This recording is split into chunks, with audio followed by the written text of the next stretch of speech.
ছেলেদেরকে সুসংবাদ দিন, তার মানে বিপদে ধৈর্য ধারণ করতে হবে। প্রিয় ভাইয়েরা, ইন্নামাস সাবরু ইনদা সাদামাতিল উলা। বিপদে আমরা অনেক সময় প্যানিক হয়ে যাই, অস্থির হয়ে যাই, কি করব, হতাশ।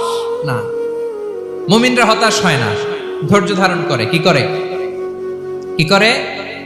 ধৈর্য ধারণ করার শক্তি দাও গো মেহেরবান আমায়, দাও গো মেহেরবান। পড়েন, ধৈর্য ধারণ করার শক্তি দাও গো মেহেরবান আমায়, দাও গো মেহেরবান। সবাই বলুন একসাথে, ধৈর্য ধারণ করার শক্তি দাও গো মেহেরবান আমায়, দাও গো মেহেরবান।